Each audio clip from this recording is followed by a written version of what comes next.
Hello my friends, this video is to share my experience at a Vipassana retreat, a 10-day course to learn Vipassana meditation.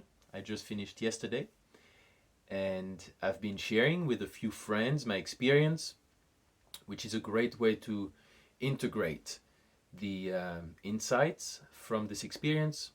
But I thought that in order to share that with a greater number of people, I'd make this little video. So there it is. I'd like to explain briefly what this is about if you don't know. I actually didn't really know about the specificity of this technique, which was a great surprise. I really enjoyed learning this new technique of meditation. So I'll explain a bit about that, and then I can share how what made, I believe, a powerful and good experience for me, and what might be necessary to know if you're thinking to do a Vipassana, if you want to have a good time, if you want this to be beneficial. There are some key things that I think are quite important. So this specific technique is sometimes described as the lost meditation technique of the Buddha, the essence of what the Buddha taught as a technique in order to kind of cleanse our subconscious, because he explains that the root cause of our suffering is in the impurities in the mind. So that sounds a little bit extreme, but it has a lot to do with our tendencies to either crave things or have an aversion towards other things, the likes and dislikes. And the meditation technique is going deep into the subconscious through the sensations of the body. So this is nothing woo-woo, or we don't have to visualize or imagine anything. Really, the essence of the technique is to feel the sensations of the body. And there's a whole process where we first quiet down the mind over a few days to then become very sensitive, and that we can feel the sensations of the body, all kinds of sensations, from subtle, like vibrating, pulsing vibrations, who are quite pleasant. It's almost like an energetic massage, to the more gross,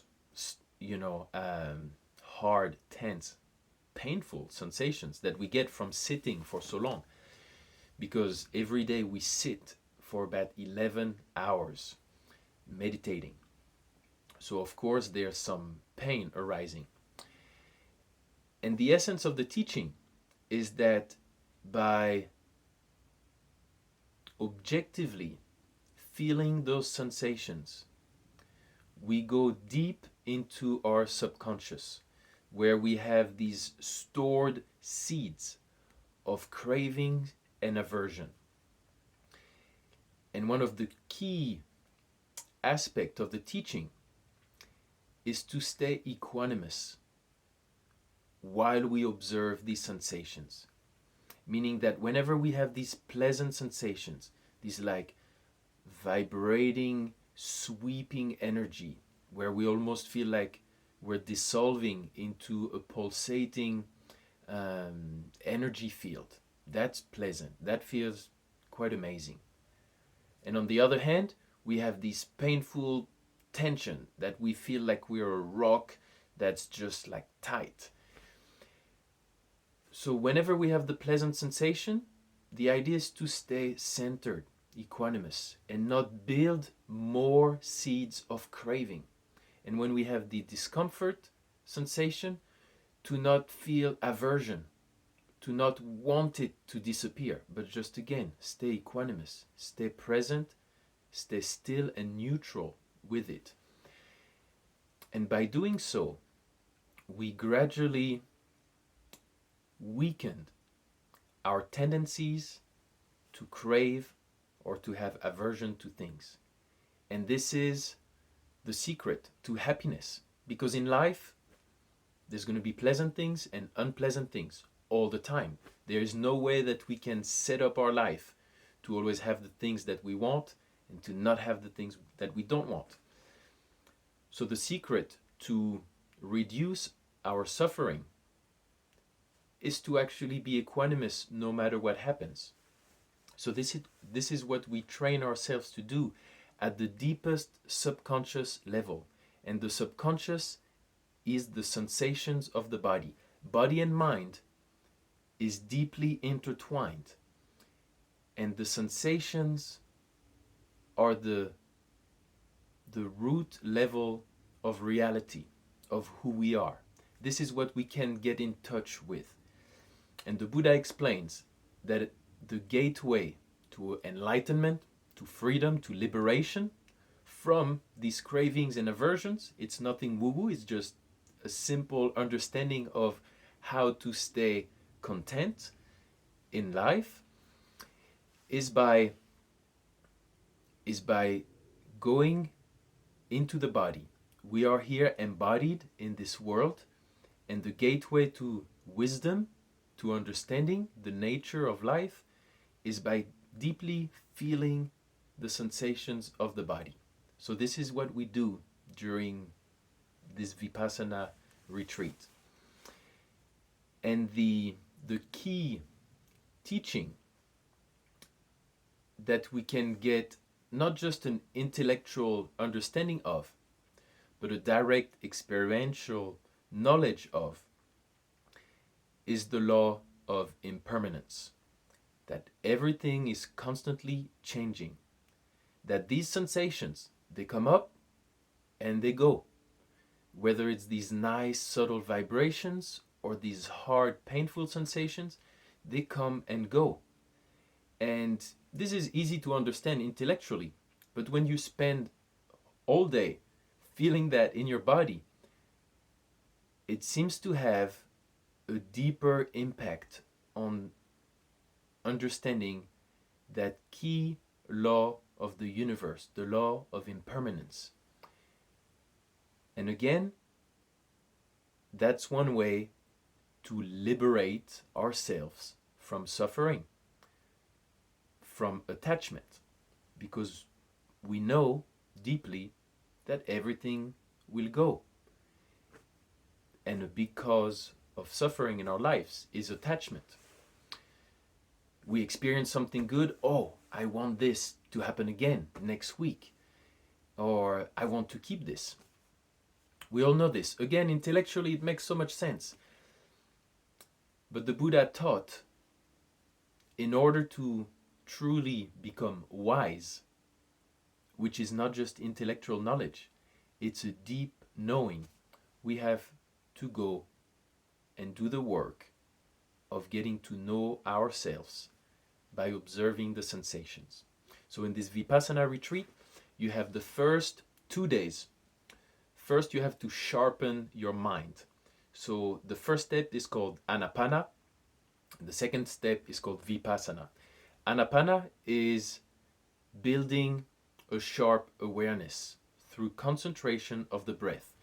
So we have this triangle between the tip of the nose and the corners of the lips, and we feel the breath coming in and out into this triangle.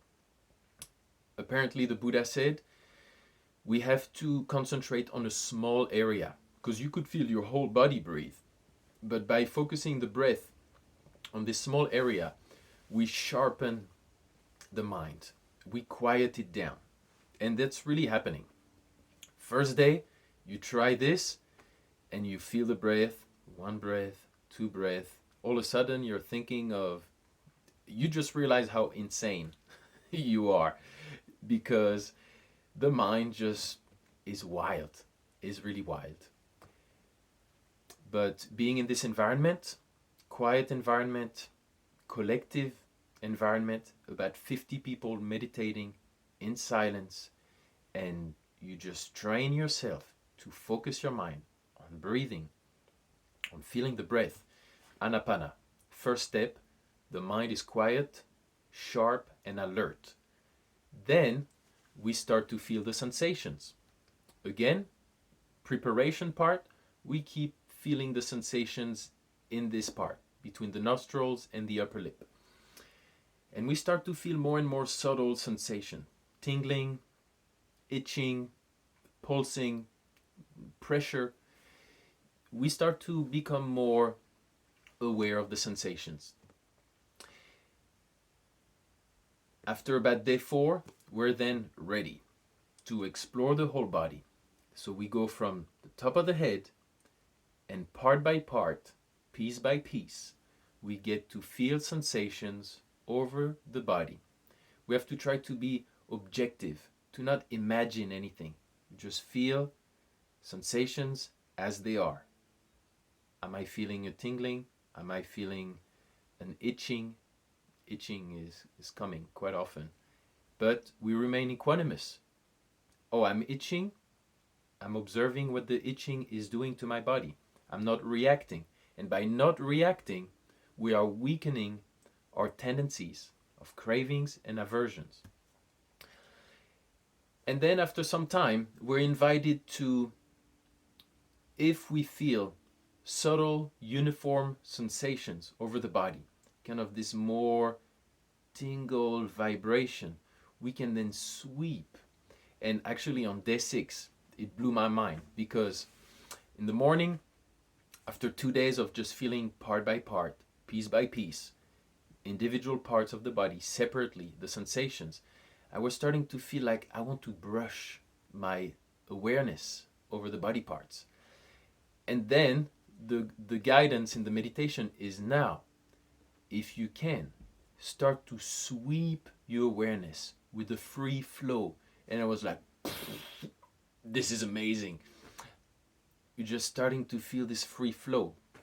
And for sure, my yoga practice, particularly this synergy yoga, which is this gentle, fluid movement where we just feel the body, has really helped me, I think, to build that awareness of fluidity in the body. And that would be one tip I would have. Even though during Vipassana we're not doing any physical exercise. Actually, we're not supposed to do any yoga or exercise. We can just do some gentle walking. I was always doing a little bit of movement quietly to just free my body and feel into it. But I think that combining the practice of Vipassana meditation with movement practice to free the body from tension and feel what a flow feels like, I think is good. So anyway, from day 6 onwards, we could then, the practice of the meditation is, once you feel your mind is quiet and balanced, you feel the sensations. If you have uniform sensations, you can sweep with the free flow and you go up and down the body and feel the flow. If you can't, if you have blind areas with no sensations, if you have tense, hard, gross sensation areas, then you go back to the part by part, where you can stay on one area for some time and just feel what it is, objectively, equanimously, patiently, and persistently. This is the key. You just keep on doing that. Day after day, hour after hour, you continue the practice. And this is where the magic happens. And the magic is not like some kind of vision, insight, revelation, even though it can be, but is more the gradual build-up of that equanimity, of that calm presence, awareness and sensitivity, which, since I've been back, I can feel my whole vibration just be more subtle. And even if now I'm engaging with talking, engaging with activity, there's always a level of presence. Like right now as I'm talking, I can feel my body. And somehow it's like an anchor, a grounding. So I think this has tremendous value for going through life in a content and grounded way.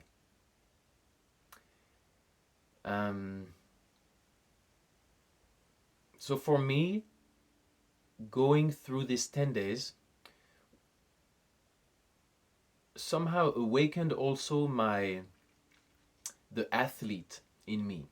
I used to be a semi-professional soccer player, and because this is a training camp of meditation, so you need commitment, you need energy, and you need to show up with energy. And in order for that to happen, and I really felt like that, and I felt good. I was enthusiastic. I was excited to go to every meditation. And I think that this happened for a couple of reasons. One, I have built a good meditation practice up until now. And my meditation practice was more like anapana, simple concentration on the breath and the presence of the body. And I think building this kind of practice where first we're able to calm the mind by just concentrating and relaxing is probably a huge part in then being able to do this more complex work of scanning the body and being with the sensations patiently and persistently. So I would highly recommend anyone, before going into a Vipassana, if you want to get the most out of it, to first build a regular practice of meditation where it is already familiar to sit still and to watch the breath and calm the mind. So this was really helpful for me. The second thing,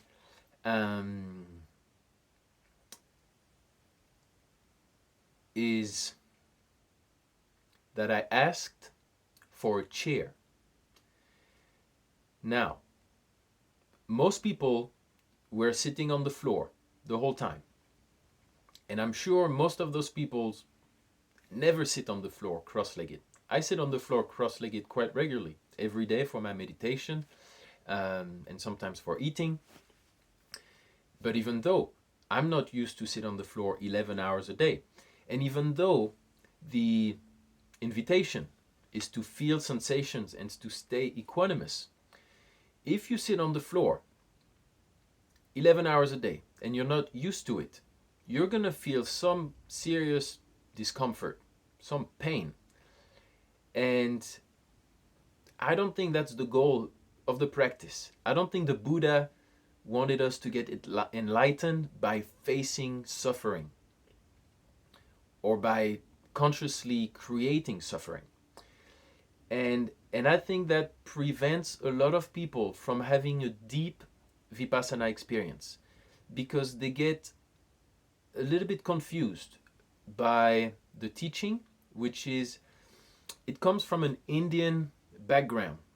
And I think we have to understand the cultural background here.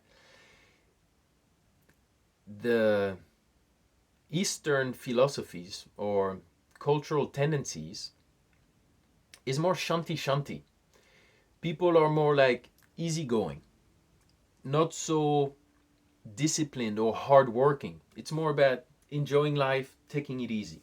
And again, I'm generalizing, but when compared to the Western mindset, which is more no pain, no gain, you have to work hard, there's definitely a difference with the Eastern mindset. So it's known that Indian gurus, to really encourage people to have discipline, tend to be more hard. There's some yelling, sometimes some beating. We know from famous Indian teachers, they were beating their students with love. But this was to push on the other way, to really encourage discipline. So these teachings that we're listening to, this is recorded teachings from an Indian teacher, actually from Birmani, but the teachings were given mainly in India. So it has that tendency to be a bit more strict. Like we even practiced aditana 3 times a day for 1 hour. You're not supposed to move your hands, your legs, and keep the eyes closed. So you don't move for 1 hour and feel the sensations as they are, as they come up, to build that strong determination. So there's that teaching of go hard, do it.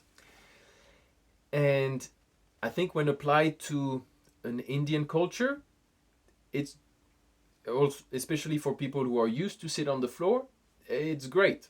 But for a Western mind, which is already tend to be,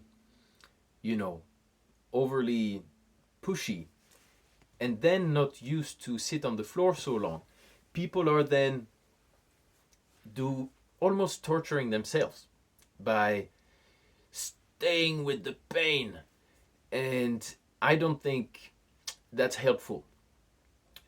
To a certain extent, yes, but for most people, no. So I think asking for a chair, which is then given to you, can make a huge difference. I asked for a chair on day 4. I started to feel a pain in my knee. I got surgery on both my knees, and I was starting to feel a pain in my knee. I asked for a chair. I was given a chair, and then I spent about 2/3 of the meditations on the floor and 1/3 on the chair. This made me feel so good. If I had to sit on the floor, I would have not shown up to every meditation as excited. But because I was able to not build up pain in my body, I was excited. And actually having the legs more straight helped me feel so much more sensations in my legs, in my feet. And that's the goal of the practice. If you have cross-legged when you're not used to it for a long time, it builds numbness in your legs and pain, and you're not able to feel those subtle sensations.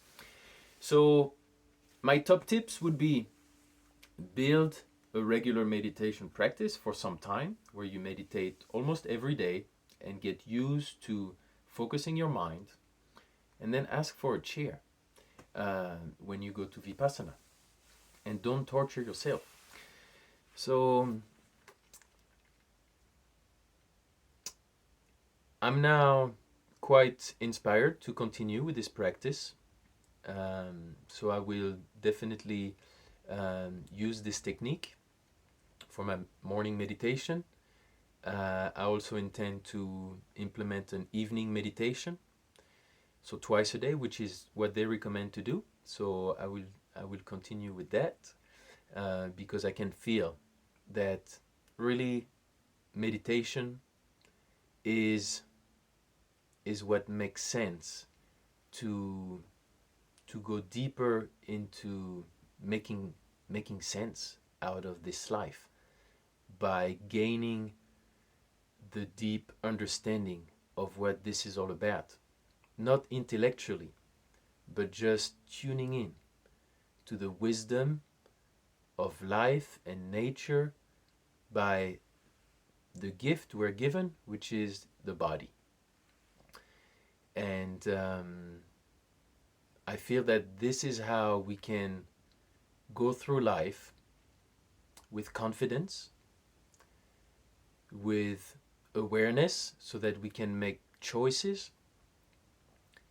as they arise that are aligned with what supports our well-being, and that we don't water the seeds of craving, of aversion, and just continue to water our suffering. So I think this is a true gift to have the chance to learn this technique. I feel so grateful that I had the time to go for these 10 days, to go deep in this practice. And I wish for everyone to have this ability to create inner peace, inner wisdom, and develop self-love and compassion for the world around us, to to start to feel connected to everything, and to drop out of the mind that there's no mental trip to go through. We don't need to figure things out. We just need to drop into the body and just surrender to the flow. And I know this sounds a little bit woo-woo, but that's just how I feel. So I hope this is helpful for you. Thank you for watching. And if you have any questions, let me know. I'd be happy to answer anything that you have. So take care. Thank you, and see you soon. Mwah.